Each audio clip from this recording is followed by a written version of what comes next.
Hello students, कैसे हैं आप सब। उम्मीद करता हूं सब ठीक ठाक होंगे। मैं भी एकदम बढ़िया हूं। तो फिर देर किस बात की, स्टार्ट करते हैं हम लोग आज का एपिसोड।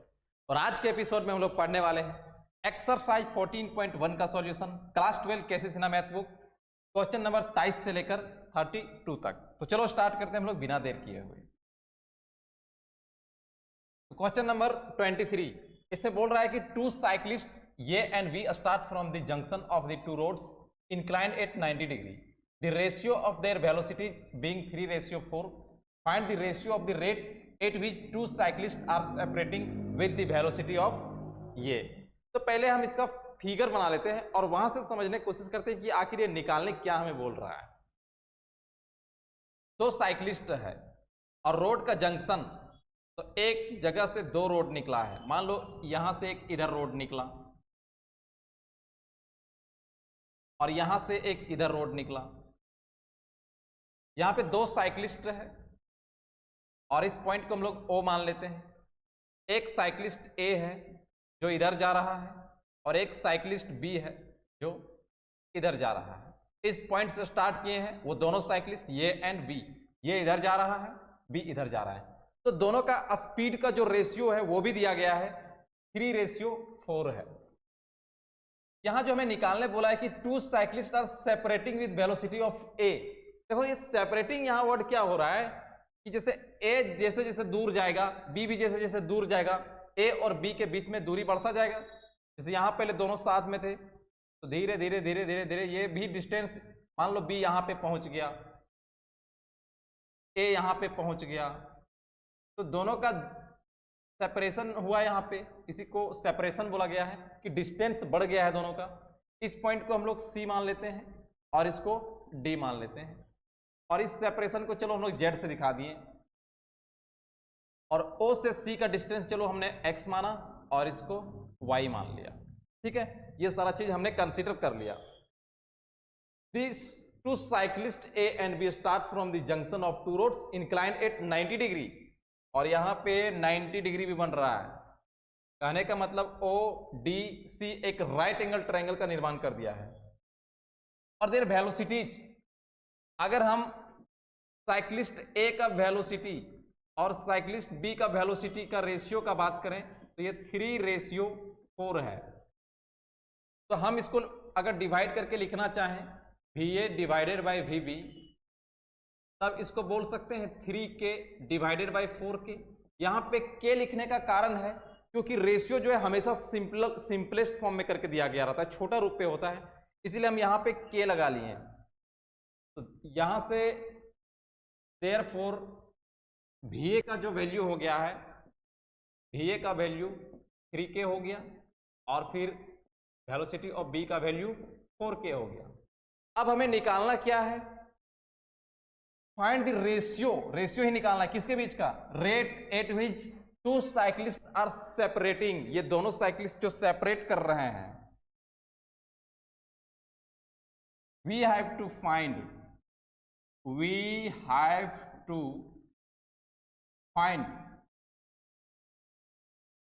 dz by dt।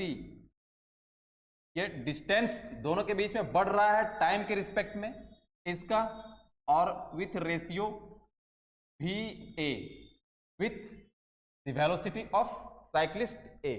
ये चीज हमें निकालना है, ये चीज हमें निकाल के दिखाना है। नाउ हम लोग क्या करते हैं कि यहां से एक रिलेशन ढूंढते हैं, क्योंकि पहले तो हमें निकालना है dz बाई dt। va तो हमें मालूम है, va हमारा है 3k। तो dz बाई dt निकालने के लिए हमें एक रिलेशन ढूंढना होगा। तो ये तुम्हारा OCD एक राइट एंगल ट्रायंगल है। इन ट्रायंगल OCD यहां पे x square plus Y square equal to Z square इसको बोल सकते हैं। x square plus Y square equal to Z का स्क्वायर। अब x का वैल्यू हम लोग क्या रख सकते हैं, x दरअसल यहां पे क्या बता रहा है, डिस्टेंस को बता रहा है, और डिस्टेंस इक्वल टू क्या होता है, वेलोसिटी इनटू टाइम। डिस्टेंस का फॉर्मूला फिजिक्स में पढ़ा है ना, वेलोसिटी इनटू टाइम। तो इधर a का वेलोसिटी क्या है, 3k के इक्वल है, 3k। और चलो टाइम को हम लोगों ने t मान लिया, इसका स्क्वायर हो जाएगा। और फिर y डिस्टेंस है, इस बार y डिस्टेंस यहां से यहां, तो y क्या हो जाएगा, वेलोसिटी इनटू टाइम। तो भी पहले भी लिख लेते हैं क्या, x का जो होगा velocity of a into time का square plus velocity of b into time का स्क्वायर इक्वल टू जेड का स्क्वायर, क्योंकि जेड मालूम नहीं है। वी ए का वैल्यू कितना दे रखा है 3k, हम लोगों ने निकाल लिया था 3k इंटू टी का स्क्वायर प्लस वी का वैल्यू है 4k इंटू टी का square equal to Z square. इसका स्क्वायर करेंगे तो 3 तिया 9k square T square plus 16k square T square equal to Z square. तो जेड स्क्वायर इक्वल टू कितना हो गया, 9k square T square plus 16k square T square equal to 25k square T square, 25k square T square. केवल z का value रखना चाहे तो इसको रूट पे लगाना पड़ेगा, 25k square T square. Square हटेगा तो रूट भी हट जाएगा, मिलेगा यहाँ पे 5kt। अब हमें किसका रेशियो निकालना था, dz by dt ratio va। तो इसको डिफरेंशिएट कर लेते हैं टाइम के रिस्पेक्ट में, differentiating with respect to t, dz by dt equal to 5k constant बाहर और फिर dt by dt equal to कितना है 5k, ये हमारा मिल गया dz बाई dt। हमें अब रेशियो निकालना था, therefore dz by dt ratio va equal to कितना हो गया, dz कितना आया है 5k, 5k रेशियो ये आपका था va 3k के इक्वल था। इसको अगर हम डिवाइड के रूप में लिखना चाहें तो dz by dt divided by va equal to 5k और divided by 3k, k cancel हो गया क्योंकि हमेशा हम लोग रेशियो जो लिखते हैं वो सिंपलेस्ट फॉर्म में लिखते हैं। इक्वल टू कितना हो गया 5:3 और यही हमारा आंसर हो गया। आते हैं इसका नेक्स्ट सवाल पे। नेक्स्ट सवाल है, ये man 1.6 metre high walks at the rate of 50 metre per minute away from a lamp which is 4 metre above the ground, how fast is the man shadow lengthening. पहले इसका हम लोग फिगर बना लेते हैं और फिर समझते हैं क्या क्या दे रखा है, हमें क्या निकाल के बताना है। एक आदमी है जो 1.6 मीटर लंबा है और वो पैदल चलते हुए एक लैंप से, और वो लैंप का दूरी, वो लैंप तुम्हारा ये माइन 1.6 मीटर हाई, ये माइन है, मान लो ये माइन है 1.6 मीटर का, walks at the rate of 50 metre per minute away from ये lamp which is 4 metre above the ground. अब मान लो ये तुम्हारा लैंप है, यहां पे ये इधर यहां ग्राउंड हुआ और ग्राउंड से 4 मीटर ऊपर, यहां से यहां का टोटल जो डिस्टेंस है वो आपका 4 मीटर है। तो इधर से अवे चल रहा है, ये कितना स्पीड से चल रहा है, लैंप से चलना स्पीड से किस रेट से 50 मीटर पर मिनट। तो चलो हमने इसको x मान लिया। अब फिर बोल रहा है कि how fast is the mind shadow lengthening. अब मान लो तुम कि लैंप इधर लगा है, आदमी इधर है, चलते हुए इधर जा रहा है, तो इसका शैडो किधर बनेगा, इधर बनेगा ना, तो शैडो इधर बनेगा, ये इस इलाके पे इसका शैडो बनने वाला है। तो यहां से मिला लेते हैं हम लोग, ये माइन हुआ, ये लैंप हुआ, शैडो इसका इधर बनने वाला है। नेमिंग कर लेते हैं ए बी सी डी और फिर ई, है ना।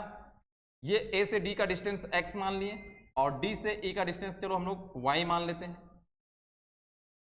अब हमें यहाँ पे कुछ जानकारी दे रखा है कि एक जानकारी दे रखा है जो मैन है walks at the rate of 50 metre per minute away from ये lamp.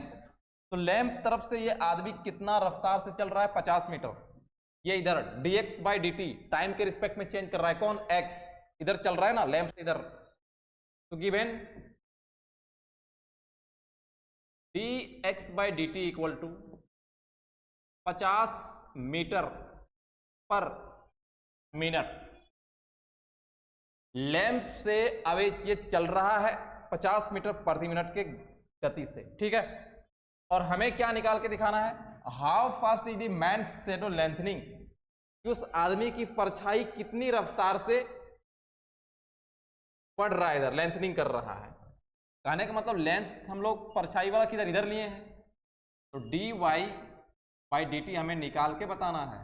dy by dt equal to what? अब dy बाई dt हमें निकलेगा, पहले पता तो चले कि इसका इक्वेशन कहां से मिलेगा। ये कोई फॉर्मूला इसमें लगने वाला नहीं है, ये तो यहाँ पे ट्रायंगल आया है। अब ये ट्रायंगल में हम लोग रिलेशन ढूंढ के निकालते हैं एक्स और वाई के फॉर्म में। वो रिलेशन हम लोग क्या निकाल सकते हैं, यहाँ बात करते हैं हम लोग ट्रायंगल ए बी ई में। यहाँ राइट एंगल बना रहा है, ये भी राइट एंगल बना रहा है, क्या दोनों को हम लोग सिमिलर ट्रायंगल नहीं बोल सकते हैं? तो in similar triangle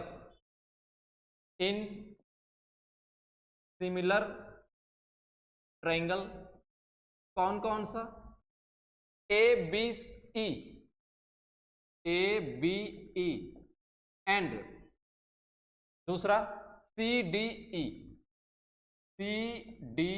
E. Similar triangle का क्या प्रॉपर्टी है? ये जो इसका साइड है A B, ratio C D, ये किसके इक्वल होगा? ए ई और डिवाइडेड बाय डी के इक्वल। ये सिमिलर ट्रायंगल का प्रॉपर्टी होता है, यहीं से हमें एक्स और वाई के फॉर्म में रिलेशन मिलने वाला है। इसके बाद हम लोग इधर आ जाते हैं।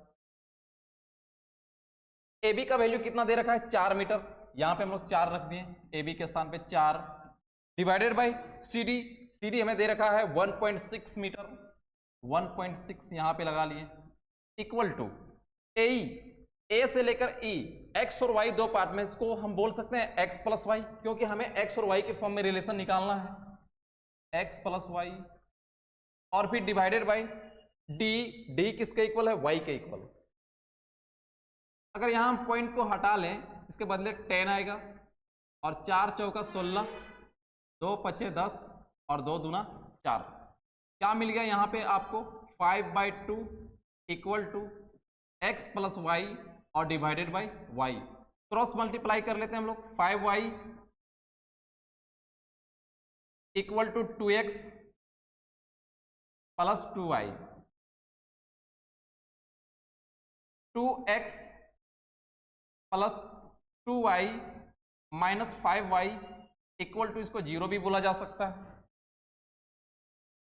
2x minus 3y equal to 0। अब हमें क्या निकालना है? dy बाई dt निकालना है। तो इसका डिफरेंशिएट कर लेते हैं हम लोग टाइम के रिस्पेक्ट में। तो differentiating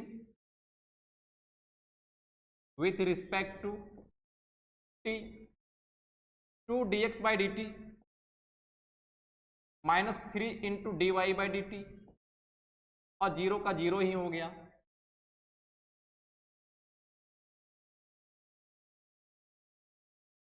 to dx by dt का वैल्यू दे रखा है कितना? 50 मीटर है, 2 इंटू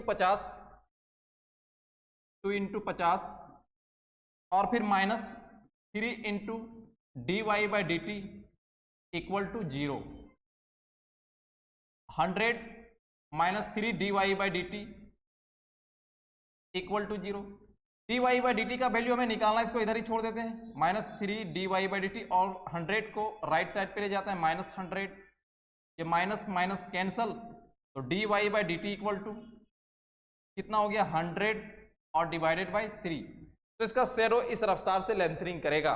ये हमारा मीटर में दिया गया था, हम लोग यहाँ यूनिट पे मीटर लगा दिए और पर मिनट। ये आपका आंसर हो गया क्वेश्चन नंबर 24 का। इसका नेक्स्ट सवाल पे आते हैं।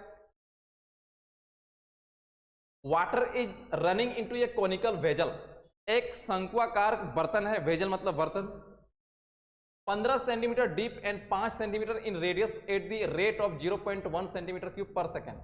और उस वेजल का जो टोटल हाइट है, डीप मतलब टोटल हाइट यहाँ पे बोला गया है 15 सेंटीमीटर है, और इसका जो रेडियस होगा उसके टॉप का जो सर्कल टाइप का होता है वहां पे शंकु में ऊपर में, वो रेडियस कितना गया है आपका 5 सेंटीमीटर है।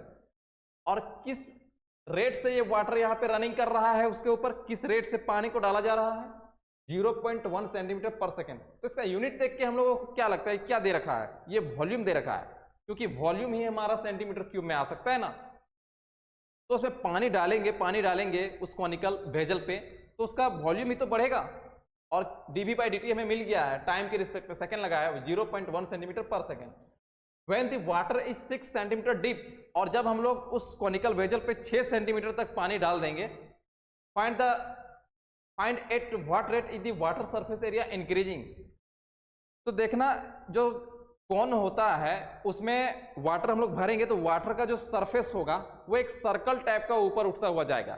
तो वो सरफेस उसका किस रेट से बढ़ रहा है, वो सर्कल का एरिया हमें निकालना है, ना कि यहाँ पे कौन का सरफेस एरिया। ठीक है, पहले फोटो बनाते हैं, बात को क्लियर करते हैं। थोड़ा सा बढ़िया सवाल है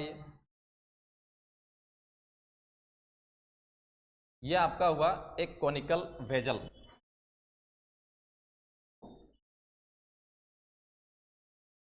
कॉनिकल वेजल हम लोग यहां पे ले रहे हैं, कॉनिकल वेजल, और इसका रेडियस तुम्हें दे रखा है 5 सेंटीमीटर।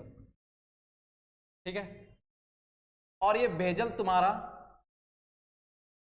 टोटल जो इसका हाइट है, ये डीप बोला गया ना, डीप मतलब ये हाइट कितना 15 सेंटीमीटर है। यहां से अगर हम बात करें पूरा इसका नीचे तक, तो टोटल इसका हाइट 15 सेंटीमीटर है, 5 सेंटीमीटर इसका रेडियस दिया गया है।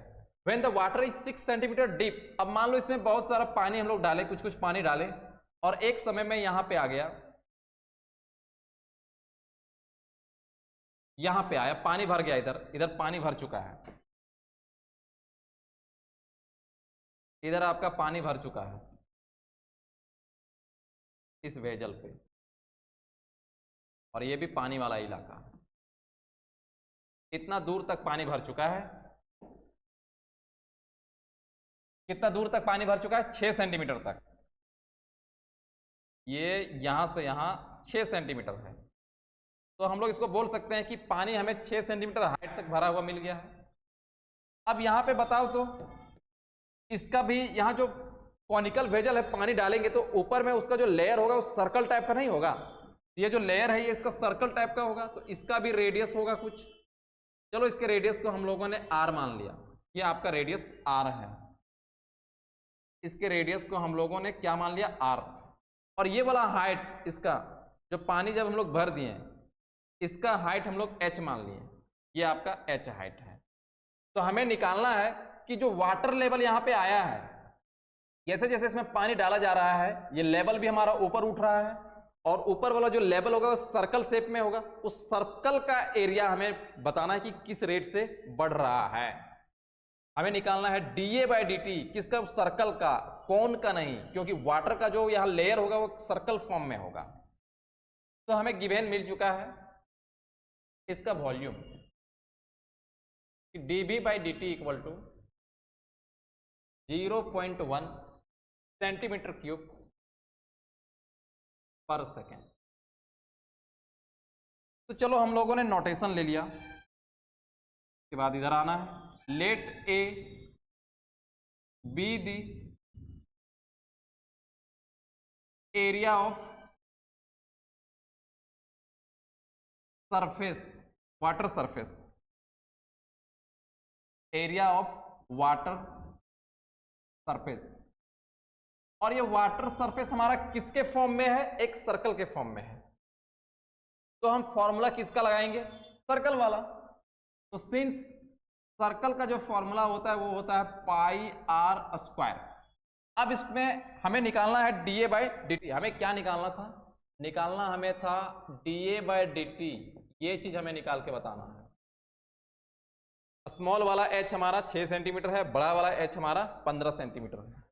इसको डिफ्रेंशिएटिंग कर लेते हैं टाइम के रिस्पेक्ट में।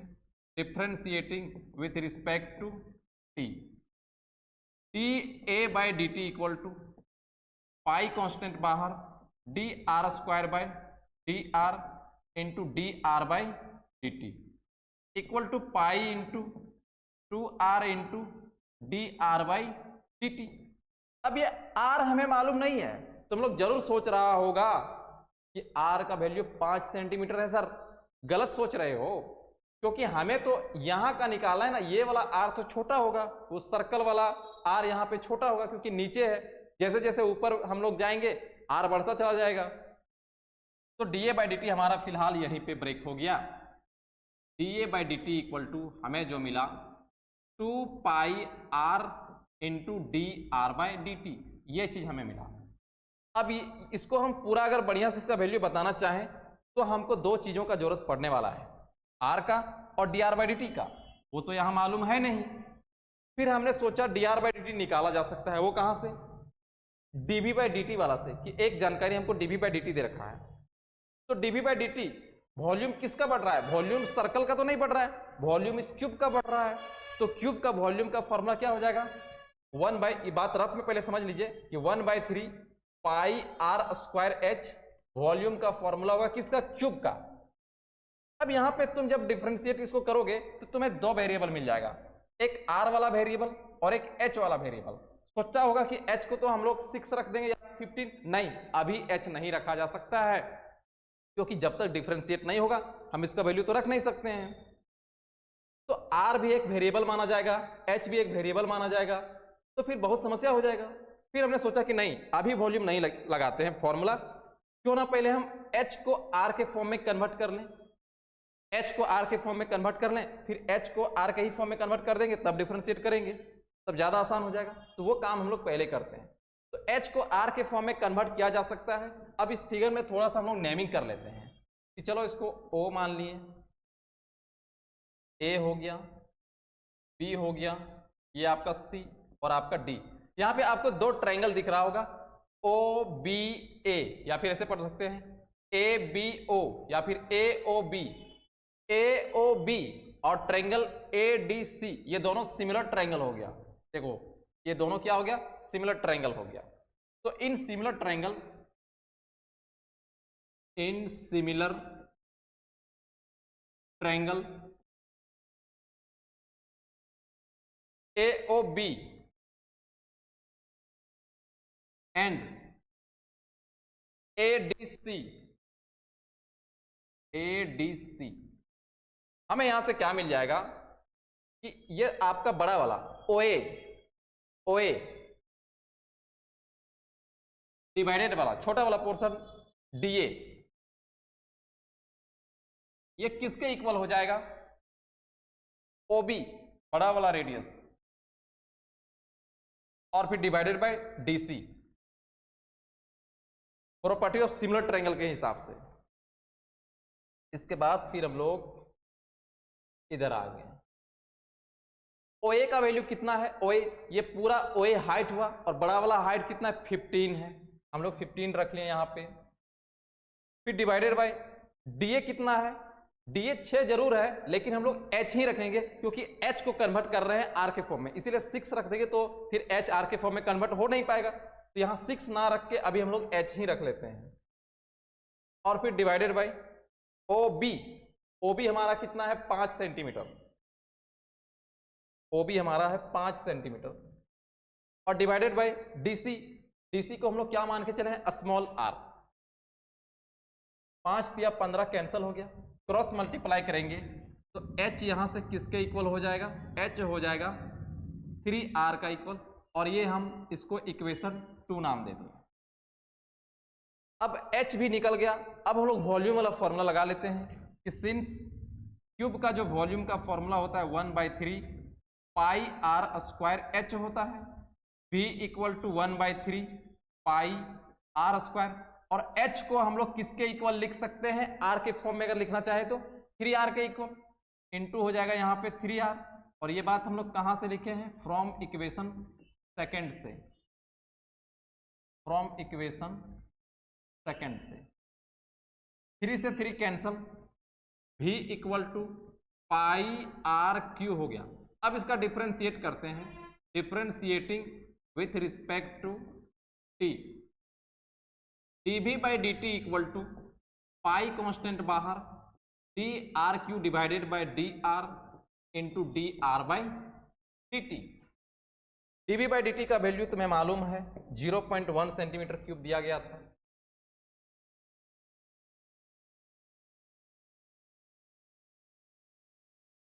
ये आपका है 0.1 centimetre equal to pi into 3r square into D R by D t.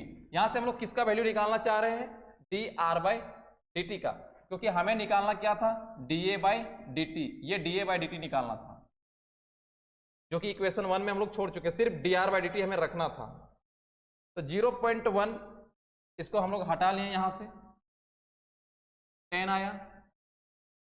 तो केवल अगर हम D R by D t का वैल्यू निकालना चाहें, ये किसके सारा टर्म इधर आके मल्टीप्लाई होगा, तो D are by D T equal to 1 by 3 गुना 10 30 पाई आर स्क्वायर।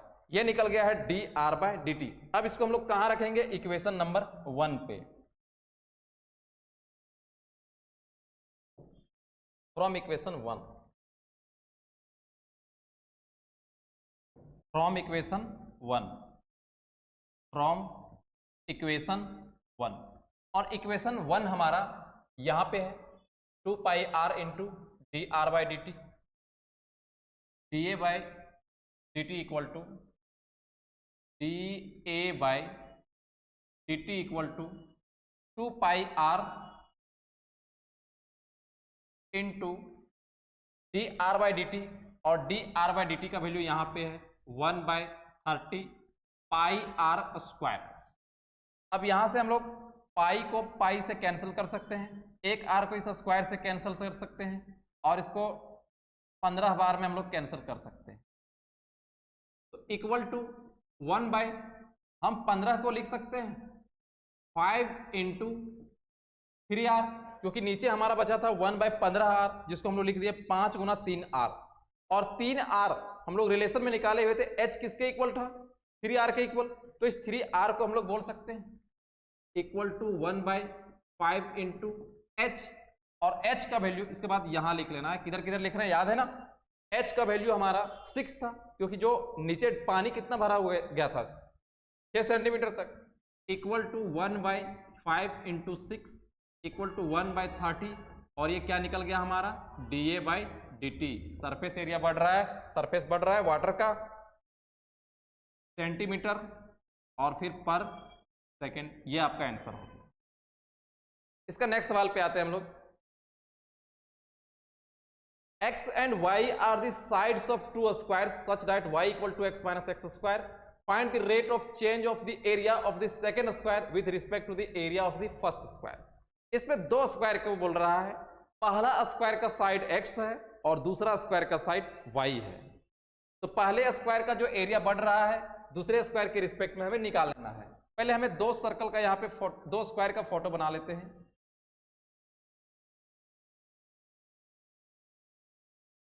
ये हमारा स्क्वायर नंबर 1 हुआ,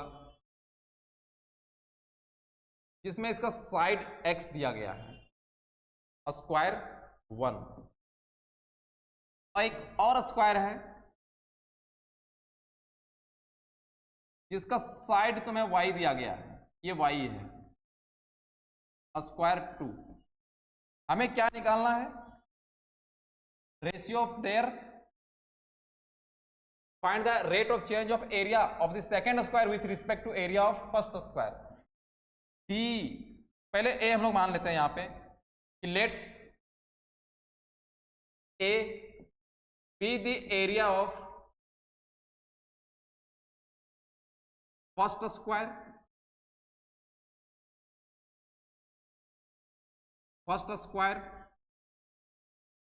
and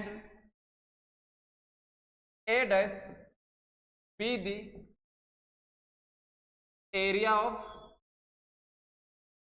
second स्क्वायर। ए हमारा एरिया ऑफ फर्स्ट स्क्वायर हुआ और ए डैश हमारा एरिया ऑफ सेकेंड स्क्वायर हुआ। यहां पे किसी के रिस्पेक्ट में बोला नहीं गया है तुमको, तो हम लोग टाइम के रिस्पेक्ट में निकालेंगे। और y भी दे रखा है कितना, x माइनस एक्स स्क्वायर। तो area of first circle equal to कितना हो जाएगा, तो सिंस सर्कल नहीं square, area of first square X square के इक्वल, और area of second square equal to Y square हो जाएगा। अब इसका डिफरेंशिएट करते हैं हम लोग टाइम के रिस्पेक्ट में, differentiating with respect to T, D A by D T equal to D X square by D X into D x by D T, और फिर इसका D A dash by D T equal to D Y square by D Y into D Y by D T. ये आपका second square का हुआ। तो D A by D T कितना हो गया, D A by D T हमें मिला 2x into D x by D t, 2x into D x by D T, और D Y by D T कितना मिल गया, 2y into D Y by D t. Now हमें सवाल में क्या बोला था, एरिया निकालना है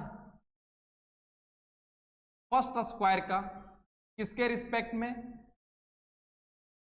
सेकेंड स्क्वायर के रिस्पेक्ट में, d A by D T divided by D A dash by D T equal to d A by D T कितना आ गया, D A by D t आया है 2x into D x by D t, 2x into D x by D T, और divided by 2y into D Y by D t. तो हम इसको बोल सकते हैं कि D A by D A dash है, d A by D A dash, और इधर 2 से 2 कैंसल, और x by Y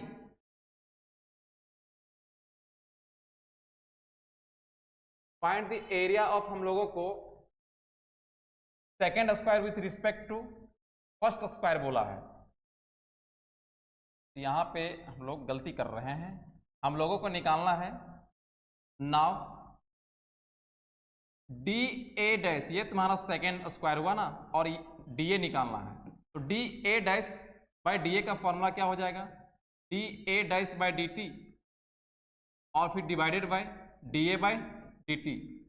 differentiation in parametric form में हम लोग देख चुके ना, D Y by D X का फॉर्मूला कैसे होता था, जब थर्ड वेरिएबल टी होता था, D Y by D T divided by D x by D T होता था, और इसका वैल्यू आया है 2y into D Y by D T, और फिर divided by 2x into D x by D T, 2 से 2 कैंसल, और D Y by D T है, तो डी टी को भी हम लोग हटा सकते हैं, ये सिर्फ किसके इक्वल हो जाएगा, d Y by D x के। D A dash by D a equal to y by x into D Y by D x. Y का वैल्यू दे रखा है तुम्हें सवाल में, x माइनस एक्स स्क्वायर के इक्वल है, x minus x square divided by x into D x minus x square divided by D x. इसको डिवाइड करेंगे हम लोग यहाँ पे, तो हो जाएगा 1 माइनस एक्स, और इसका डिफ्रेंशिएट करेंगे तो 1, और फिर एक्स स्क्वायर का क्या हो जाएगा माइनस 2x। इसको मल्टीप्लाई कर देते हैं, तो 1 माइनस 2x माइनस एक्स, और फिर प्लस 2x स्क्वायर। तो इसका आंसर कितना हो जाएगा, 1 minus 3x plus 2x square. ये हमारा आंसर हो गया, ये आपका आंसर। ठीक है, आते हैं इसका नेक्स्ट सवाल पे।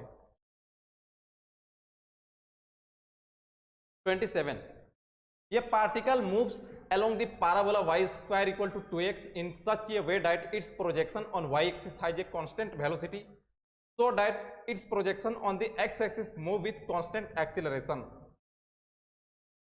अगर किसी फंक्शन को एक बार हम डिफरेंशिएट कर देते हैं तो उससे वेलोसिटी निकल जाता है, और अगर हम 2 बार डिफरेंशिएट कर दिए तो उससे हमारा एक्सीलरेशन निकल जाता है। यहां पर एक पाराबोला है, और इस पाराबोला के अलोंग ही एक पार्टिकल मूव कर रहा है। मान लो particle p x y move कर रहा है,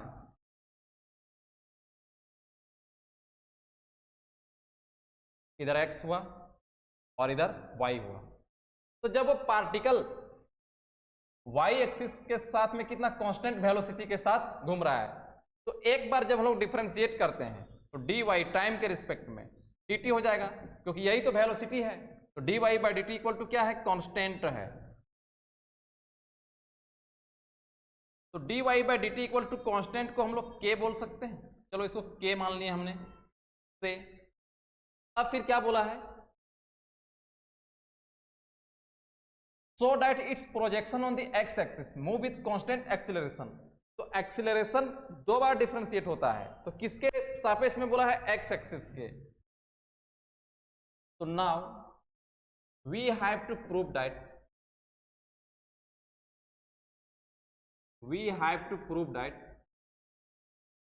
d2x by dt square equal to क्या होगा, कांस्टेंट होगा। ये चीज हमें प्रूफ करके दिखाना है। तो पहले dx बाई dt तो हमें मिल जाए, और वो कहां से मिलने वाला है, पाराबोला का इक्वेशन यहां पे दे रखा है, y square equal to 2ax। तो since y square equal to 2ax, इसको t के रिस्पेक्ट में डिफरेंशिएट कर दो। Differentiating with respect to t, dy square पहले y के रिस्पेक्ट में और फिर into dy by dt equal to 2a constant बाहर और फिर dx by dt। y square का differentiation 2y into dy by dt equal to 2a और इंटू dx बाई dt। 2 से 2 कैंसल और dy बाई dt का वैल्यू कितना है, यहां पे देखो k हम लोग मान के चल रहे हैं, y into K equal to a into dx by dt। तो यहां से dx बाई dt किसके इक्वल हो गया, dx by dt equal to ky by a। लेकिन हम लोगों को क्या दिखाना है कि d2x बाई dt स्क्वायर किसके इक्वल होगा, कांस्टेंट के इक्वल होगा। तो अगेन डिफरेंशिएटिंग कर देते हैं, again differentiating with respect to t। अब हो जाएगा d2x by dt square equal to, यहां पे k बाई a कांस्टेंट बाहर और into dy by dt, k by a into dy by dt का वैल्यू फिर से k। तो d2x by dt square equal to k square by a। तो d2x by dt square equal to क्या हो गया, कांस्टेंट हो गया, कांस्टेंट हो गया। और यही हमें प्रूव करके दिखाना था, सेकेंड ऑर्डर डेरिवेटिव को ही हम लोग एक्सीलरेशन बोलते हैं। तो प्रूव्ड हो गया, इसका एक्सीलरेशन जो है कांस्टेंट रेट से मूव कर रहा है एक्स एक्सिस पर।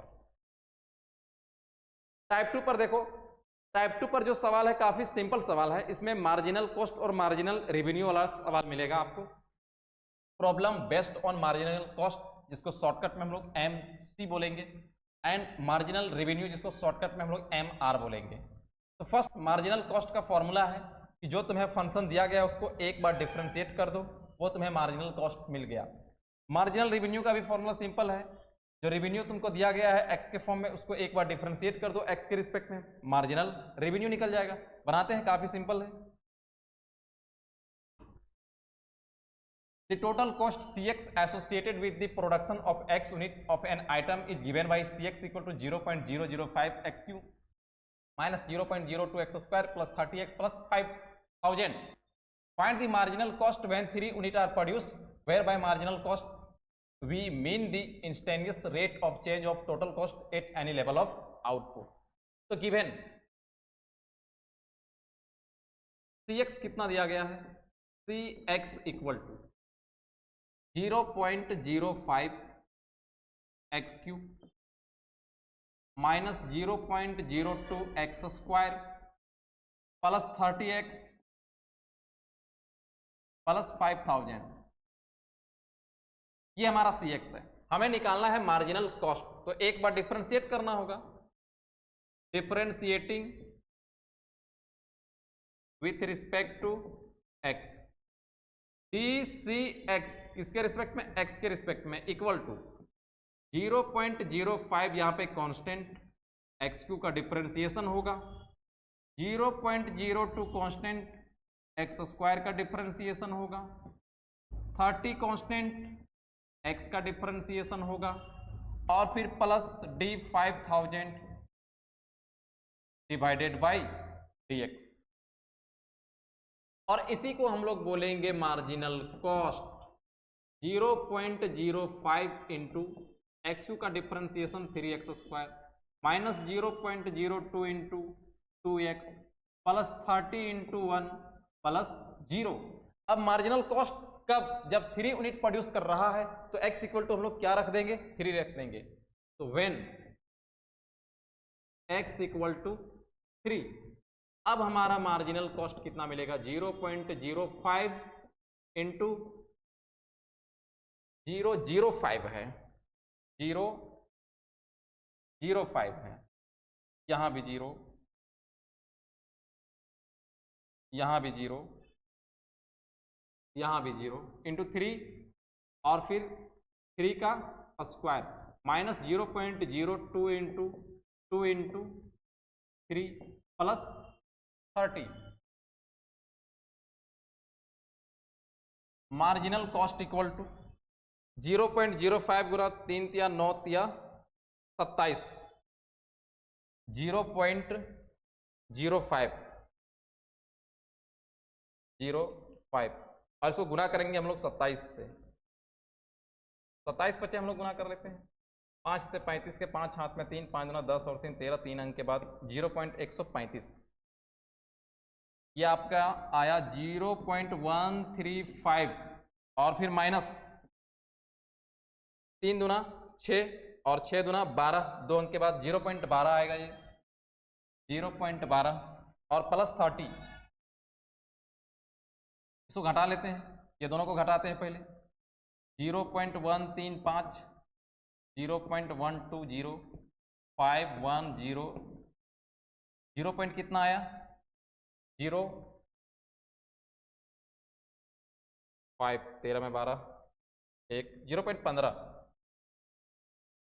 तो M C equal to 30 plus 0.015 और इक्वल टू 30 पॉइंट, हम लोग यहाँ पे आंसर में जो तुम्हारा दिया गया है 0, 1 अंक तुम्हारा 5 से बड़ा इसलिए 2 लगा दिया है, 30.02 ये आंसर दिया गया है मार्जिनल कॉस्ट का। आते इसका नेक्स्ट सवाल, the total revenue received from the sale of x unit of a product is given by rx equal to इतना, find the marginal revenue when x equal to 5, where by marginal revenue we mean the rate of change of total revenue with respect to the number of item sold at an instant, तो rx दिया गया है, differentiate करेंगे marginal revenue मिल जाएगा हमें, rx equal to 3x square plus 36x plus 5, इसको differentiate कर दो x के रिस्पेक्ट पे, differentiating with respect to x, drx divided by dx equal to 3 constant बाहर dx square by dx plus 36 बाहर dx by dx plus d5 by dx, और drx by dx को ही हम लोग मार्जिनल रेवेन्यू बोलते हैं। 3 इंटू यहाँ पे आएगा 2x प्लस 36 गुना 1 और प्लस इसका 0 हो जाएगा डिफरेंशिएशन। तो व्हेन, अब हमें x का वैल्यू कितना रखना है, x का वैल्यू 5 रखना है, 5 रख लिए। अब मार्जिनल रेवेन्यू कितना होगा, मार्जिनल रेवेन्यू 3 इंटू 2 इंटू 5 और प्लस 36 इक्वल टू 3 दूना 6, 35 और प्लस 36 इक्वल टू 66, ये आपका आंसर हो गया। नेक्स्ट टाइप पे आते हैं हम लोग, type 3, problems based on velocity and acceleration. कुछ देर पहले हम चर्चा किए थे कि फंक्शन को एक बार डिफरेंशिएट करो वेलोसिटी मिल जाएगा और फिर उसी को एक बार और डिफरेंशिएट कर दो हमें एक्सीलरेशन मिल जाएगा। Working rule, if S be the distance covered by A particle in time T, कोई पार्टिकल है जो टी समय पर वो एस डिस्टेंस कवर कर रहा है, तो V be its velocity at time T and F be its acceleration at time T, हम लोग वेलोसिटी को b से दिखाएंगे और एक्सीलरेशन को f से दिखाएंगे। देन v का फॉर्मूला है ds बाई dt और f का फॉर्मूला है dv बाई dt, मतलब v लाने के बाद तुम डिफरेंशिएट करो या फिर s को 2 बार डिफरेंशिएट कर लेना है। तो 2 बार डिफरेंशिएट करो एक्सीलरेशन मिलेगा, 1 बार डिफरेंशिएट करो वेलोसिटी मिलेगा। आते हैं इसके सवालों पे। A particle moves along a straight line, so the distance in meter at the end of t second from a given point in the line is given by s equal to इतना दिया है। Then what is the velocity of the particle at the end of 5 second? Velocity तो distance को एक बार हमें differentiate करना है, first number बनाते हैं। s इक्वल टू कितना दिया गया है, tq by 3 minus T square by 2 और minus 6t plus 5।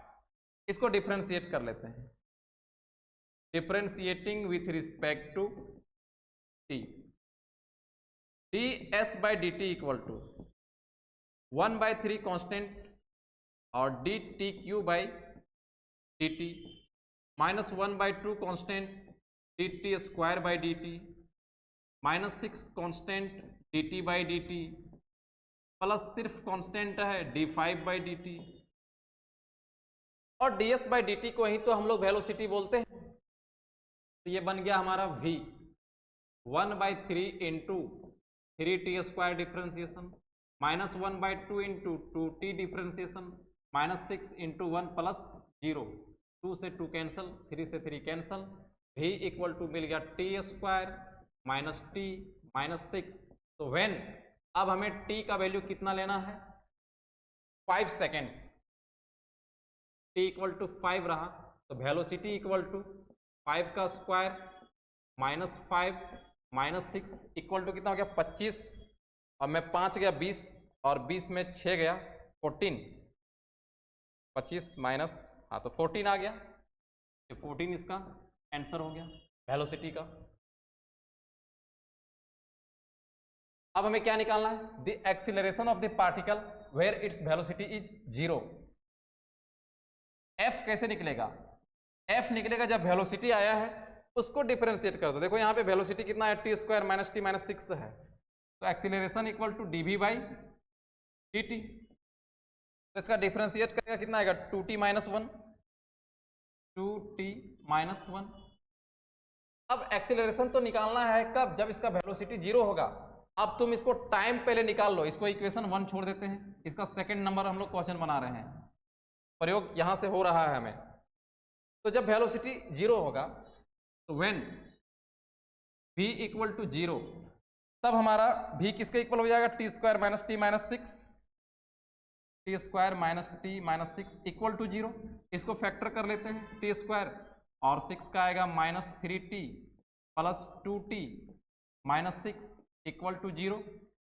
T LCM लेंगे, कॉमन लेंगे, टी माइनस 3 होगा प्लस 2 कॉमन, टी माइनस 3 हुआ इक्वल टू 0। दो वैल्यू टी माइनस 3 और फिर टी प्लस 2 इक्वल टू 0। यहाँ से टी इक्वल टू तुम्हें 3 मिला और फिर एक टी तुम्हें माइनस 2 के इक्वल मिला। अब इसको हम लोग लेंगे नहीं क्योंकि टाइम तुम्हारा माइनस पे नहीं रहता है, तो टाइम हम लोग प्लस पे ही लेंगे। तो व्हेन टी इक्वल टू कितना मिल चुका है हमें, T equal to 3 from first से, f equal to 2 into 3 minus 1 और इक्वल टू कितना हो गया 5। ये हमारा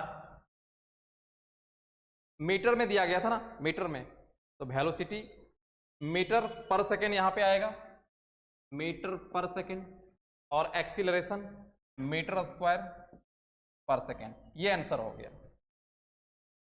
इसका नेक्स्ट सवाल आते हैं, the distance covered by a motor car in t second after the brakes are applied is s metre where s equal to इतना, find the distance covered by the motor car before it stop. तो यहां तो distance तुमको पहले से मिल चुका है भाई, डिस्टेंस किसके इक्वल है 22t माइनस 12t के स्क्वायर, लेकिन t का वैल्यू मालूम नहीं था और t हमें निकाल लेना है और वहीं पे रख देंगे, हमारा डिस्टेंस मिल जाएगा। t निकलेगा कैसे, तो ये बोल रहा है जब मोटर कार तुम्हारा ब्रेक लगाएगा बिफोर द इट स्टॉप, जब मोटर कार ब्रेक लगा देगा इसका वेलोसिटी क्या हो जाएगा 0 हो जाएगा। तो पहले हम लोग एस को ले लेते हैं, एस हमारा है 22t और फिर माइनस 12t स्क्वायर, ये इक्वेशन 1 हो गया। तो डिस्टेंस यही है, सिर्फ हमें t का वैल्यू रखना है। और t निकालने के लिए क्वेश्चन तुमको बोला है कि the motor car before it stops, motor car जब स्टॉप हो जाएगा इसका वेलोसिटी कितना हो जाएगा, 0 हो जाएगा।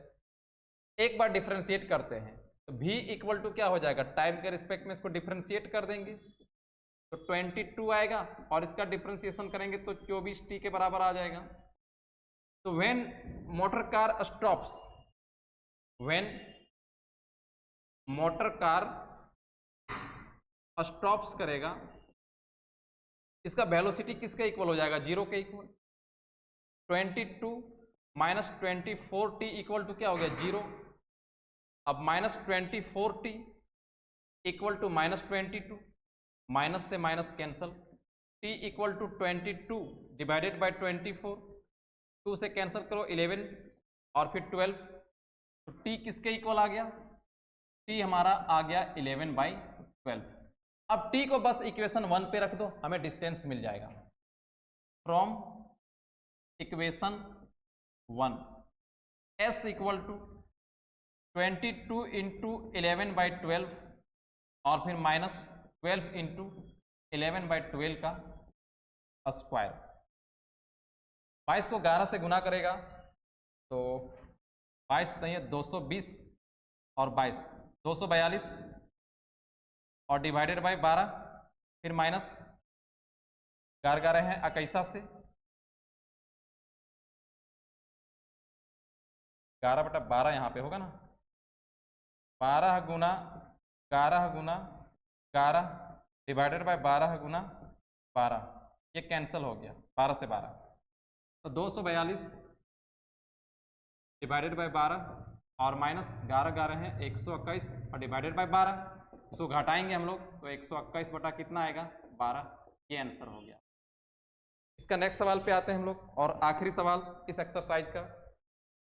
Two particles start from the same point at the same time and they move along the same straight line if the distance x, y covered by in t second are given by x का इतना और y का इतना, when will the particle have the same speed।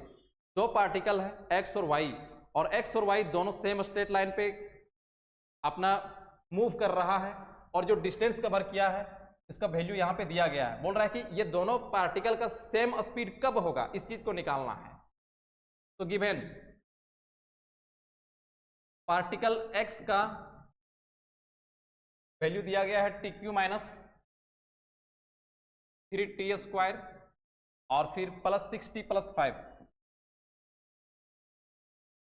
और y का दिया गया है 2TQ by 3 minus t square by 2 plus 2t plus 8।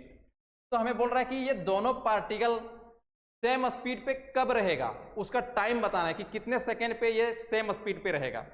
तो चलो हम लोग मान लिए कि दोनों पार्टिकल सेम स्पीड पे है, तो स्पीड कैसे निकलता है, एक बार डिफरेंशिएट कर देंगे तो dx by D T equal है dy बाई डी टी का। तो dx बाई डी टी किसके इक्वल आएगा, 3t square minus 6t plus 6, और dy बाई डी टी किसके इक्वल आएगा, 2t Q 2/3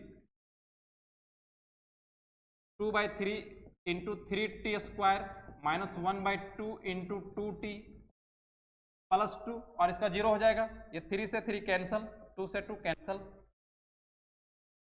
3t square minus 6t plus 6 equal to 2t square minus t और फिर plus 2। सारे टर्म्स को एक साइड निकाल लेते हैं। 3t स्क्वायर इधर आएगा माइनस 2t स्क्वायर हो जाएगा, 3t square minus 2t square और फिर माइनस 6t और इधर लाएंगे तो प्लस t हो जाएगा, minus 6t plus t plus 6 minus 2 plus 6 minus 2 और इक्वल टू 0। 3t स्क्वायर में 2t स्क्वायर चला गया तो सिर्फ t स्क्वायर माइनस 5t और प्लस 4 इक्वल टू 0। फैक्टर करेंगे t square minus 4t minus t plus 4 equal to 0, t common आएगा, t minus 4, -1 common आएगा, t minus 4 equal to 0, t minus 1 पहला वैल्यू और t माइनस 4 दूसरा value equal to 0, तो t minus 1 equal to 0 और फिर t minus 4 equal to 0, तो t equal to कितना आया 1 और t इक्वल टू कितना आया 4। तो हमें यहाँ पे लिख के बता देना है थोड़ा सा कि hence particle x and y have same speed at 1 and 4th second पे। ठीक है, और यही हमारा आंसर हो गया। तो दोस्तों आज के वीडियो में इतना ही, हम लोग फिर मिलेंगे अगले वीडियो में, तब तक के लिए bye bye, love you all.